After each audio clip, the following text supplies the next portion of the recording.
क्या इंडियन जेन जी तेजी से बूढ़े होते जा रहे हैं? जब मिलेनियल्स अपनी 20s में एकदम यंग लगते थे, वहीं जेन जी के चेहरों पर रिंकल्स नजर आने लगे हैं। और इतने नहीं, हार्ट अटैक एक ऐसी बीमारी है जिसे हम अक्सर बुढ़ापे से जोड़ते हैं, लेकिन आज 15-16 साल के यंगस्टर्स में भी हार्ट अटैक के केसेस देखने को मिल रहे हैं। और दूसरी तरफ पोस्चर, जेन जी का पोस्चर धीरे धीरे बुजुर्ग लोगों की तरह हंस्ड बैक यानी कि झुकने लगा है। और इन्हीं बढ़ती प्रॉब्लम्स को देखते हुए एक सर्वे कंडक्ट किया गया, जिसमें इंडिया के 18 स्टेट से 10,000 जेनजीज पर स्टडी की गई।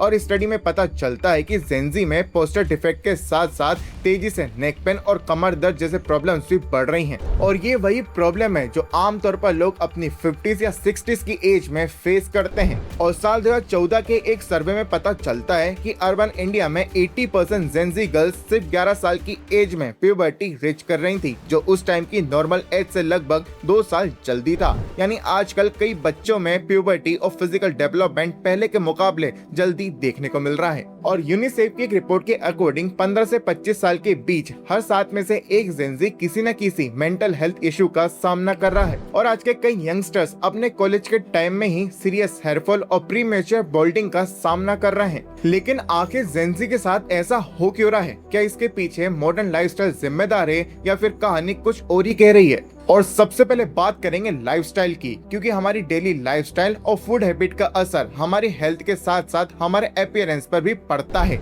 और आपने कभी ना कभी तो नोटिस किया ही होगा कि कुछ लोग अपनी एज से काफी ज्यादा बड़े दिखते हैं, और जबकि कुछ लोग उसी एज में काफी ज्यादा यंग दिखते हैं। और इसी बात को समझने के लिए एक स्टडी में ट्विन सिस्टर्स को कंपेयर किया गया। दोनों की एज बिल्कुल सेम थी, लेकिन जिसके चेहरे पर एक्स्ट्रा फैट था वो अपनी बहन के मुकाबले काफी ज्यादा बड़ी लग रही थी। यानी कि कभी कभी सिर्फ आपकी एज ही नहीं बल्कि आपकी लाइफस्टाइल भी ये डिसाइड करती है कि आप कैसे दिखते हैं। और डेटा देखे तो ये बात और भी ज्यादा क्लियर हो जाती है। आज इंडिया में लगभग 1.25 करोड़ जेनजी ओबेसिटी कैटेगरी में आते हैं, यानी उनका वेट हेल्थी रेंज से काफी ज्यादा है।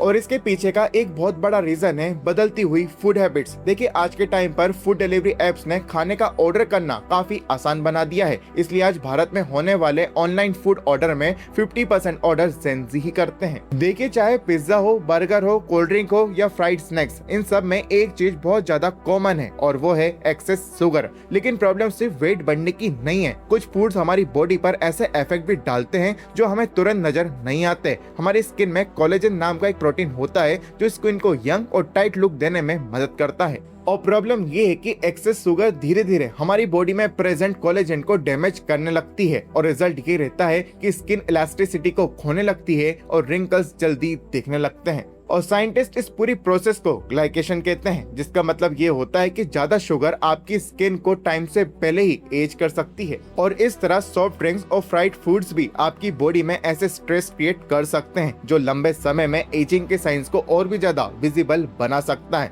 यानी कभी कभी एजिंग की शुरुआत से मिरर से नहीं बल्कि प्लेट से भी होती है। लेकिन अगर प्रॉब्लम सिर्फ फूड हैबिट्स और लाइफस्टाइल में होती तो फिर हर जेनजी ओवरवेट क्यों नहीं है? देखिए, आज की जनरेशन पहली ऐसी जनरेशन है जो इतनी कम एज में अपनी स्किन को लेकर कॉन्शियस हो गई है। और इसके पीछे का एक बहुत बड़ा रीजन है सोशल मीडिया। इंस्टाग्राम, स्नैपचैट और शॉर्ट फॉर्म कंटेंट के इस दौर में कंपैरिजन पहले से कई ज्यादा आसान हो गया है। हर दिन लोग अनजाने में अपने लुक्स, स्किन और अपीयरेंस को लेकर दूसरों से कंपेयर करते रहते हैं। और यहीं से धीरे धीरे एक नैरेटिव बिल्ड हुआ कि अट्रैक्टिव दिखना सिर्फ अपीयरेंस का मैटर नहीं है। कई लोगों के लिए अट्रैक्टिव दिखना कॉन्फिडेंस, पॉपुलैरिटी और सक्सेस से भी जुड़ गया है। और वैसे देखा जाए तो ये कोई नई बात भी नहीं है, क्योंकि लोग हमेशा से ही अपीयरेंस को लेकर दूसरों को जज करते हुए हैं। बस फर्क अब इतना है कि सोशल मीडिया ने इस ट्रेंड को और भी ज्यादा बढ़ा दिया है। और इसी वजह से आज स्किन केयर इंडस्ट्री और ब्यूटी प्रोडक्ट्स का क्रेज तेजी से बढ़ रहा है। और इसलिए आज के टाइम पर आपको इन्फ्लुएंसर्स कई सारे ब्यूटी प्रोडक्ट्स और बहुत सारे ट्रीटमेंट्स का प्रमोशन करते हुए नजर आएंगे। और प्रॉब्लम तब शुरू होती है जब ये ट्रेंड सिर्फ एडल्ट तक लिमिटेड नहीं रहता। कई बच्चे और टीनेजर्स भी वही रूटीन्स को कॉपी करने लगते हैं जो ओरिजिनली उनसे काफी बड़ी एज के लोगों के लिए बनी होती हैं। यहाँ तक कि कुछ बच्चे एंटी एजिंग प्रोडक्ट्स भी यूज करने लगते हैं बिना ये समझे कि उनकी स्किन की नीड्स बिल्कुल अलग होती है। यानी कि सोशल मीडिया ने अपीयरेंस को कुछ ज्यादा ही विजिबल कर दिया है, जिसके चक्कर में आज के जेनजी अपीयरेंस को लेकर कुछ ज्यादा ही कॉन्शियस हो गए हैं। देखिए, सिर्फ सोशल मीडिया ही एक ऐसा फैक्टर नहीं है जो जेनजीज के अंदर इन चेंजेस को इन्फ्लुएंस कर रहा है, बल्कि इनके पीछे दो और बड़ा फैक्टर है जिनका असर सोशल मीडिया से भी कहीं ज्यादा है। और वो है है स्मोकिंग और एल्कोहलिक का बढ़ता हुआ ट्रेंड। और आज के टाइम के अंदर पार्टी कल्चर पहले के कंपैरिजन में काफी ज्यादा कॉमन हो चुका है और आज हाल ये है कि स्मोकिंग और ड्रिंकिंग जैसे बैड हैबिट्स आजकल के यंगस्टर की डेली लाइफस्टाइल बन चुकी है। लेकिन यहाँ पर सवाल ये है कि इस सब का कनेक्शन हमारी एजिंग से क्या है, और इसको समझने के लिए हमें रिसर्चर्स की इस रिपोर्ट को देखना होगा। यहाँ पर साइंटिस्ट ने 2 ट्विन सिस्टर्स के ऊपर एक एक्सपेरिमेंट किया। एक सिस्टर काफी ज्यादा स्मोकिंग करती थी और वो अपनी बहन के कंपैरिजन में काफी ज्यादा एज लगती थी। यानी स्मोकिंग का असर सिर्फ हेल्थ के ऊपर नहीं बल्कि अपीयरेंस के ऊपर भी दिखाई देता है। और रिसर्च में ये भी पता चला कि स्मोकिंग बॉडी के ऊपर ऐसे अफेक्ट डालती है जो एजिंग के साइन को और भी ज्यादा विजुअल बना देती है। लेकिन अल्कोहल का इफेक्ट थोड़ा अलग हो सकता है। कुछ रिसर्च की माने तो ज्यादा अल्कोहल कंजप्शन बॉडी की एजिंग प्रोसेस को डायरेक्टली अफेक्ट करता है। और इससे जुड़ा हुआ एक कॉन्सेप्ट भी है जिसे हम लोग बायोलॉजिकल एज कहते हैं। और इसीलिए सेम एज के 2 अलग अलग लोगों की हेल्थ और अपीयरेंस के अंदर काफी ज्यादा फर्क देखने को मिलता है। और यही वो रीजन है कि कई सारे लोग 40 की एज में भी काफी ज्यादा यंग दिखाई देते हैं और कुछ लोग 25 की एज में भी काफी ज्यादा थके हुए दिखाई देते हैं। और इसीलिए कुछ हैबिट्स सिर्फ हेल्थ को ही नहीं बल्कि एजिंग प्रोसेस को भी अफेक्ट करती हैं। लेकिन अब सोशल मीडिया, अल्कोहल और स्मोकिंग से भी बड़ा एक ऐसा फैक्टर है जो इस प्रॉब्लम को और भी ज्यादा बढ़ावा देता है, और वो फैक्टर है स्ट्रेस। क्योंकि आज स्ट्रेस सिर्फ अडल्ट तक ही लिमिटेड नहीं है बल्कि कई स्टूडेंट, यंग प्रोफेशनल और कई लोगों को उनके रिलेशनशिप को लेकर काफी ज्यादा स्ट्रेस है।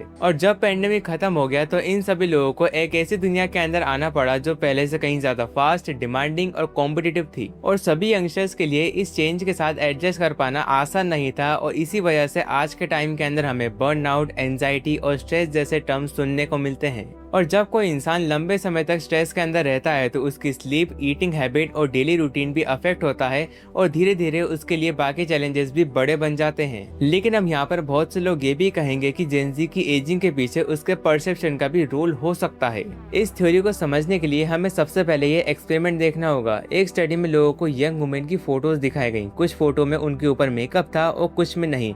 रिसर्च में देखा गया कि मेकअप वाली वुमेन को लोग अक्सर उनकी एक्चुअल एज से ज्यादा मैच्योर एस्टिमेट कर रहे थे। मतलब हम किसी इंसान की एक्चुअल एज नहीं देख रहे होते बल्कि उसके अपीयरेंस के बेसिस पर उसकी एज का अंदाजा लगाते हैं। और इसी वजह से कुछ लोग मानते हैं कि जेन ज़ी की एज को लेकर भी हम लोग कभी कभी गलत परसेप्शन बना सकते हैं। देखिए, आज के जनरेशन अपने अपीयरेंस और सेल्फ प्रेजेंटेशन को लेकर काफी ज्यादा अवेयर है और सोशल मीडिया और इंटरनेट की वजह से उनके पास काफी ज्यादा इन्फॉर्मेशन और एक्सपोजर मिलता है और इसीलिए उनका पर्सपेक्टिव और बात करने का तरीका काफी ज्यादा मैच्योर लगता है। और जब मैच्योर अपीयरेंस और मैच्योर बिहेवियर दोनों एक साथ देखते हैं तो लोगों को लगता है कि ये इसकी एक्चुअल एज से काफी ज्यादा बड़ा है। लेकिन अब सच क्या है? देखिए, जेन ज़ी जनरेशन के सामने चैलेंजेस तो काफी ज्यादा हैं और जो हमें दिखाई दे रहे हैं उनमें से एक हिस्सा उनके परसेप्शन का रिजल्ट भी हो सकता है।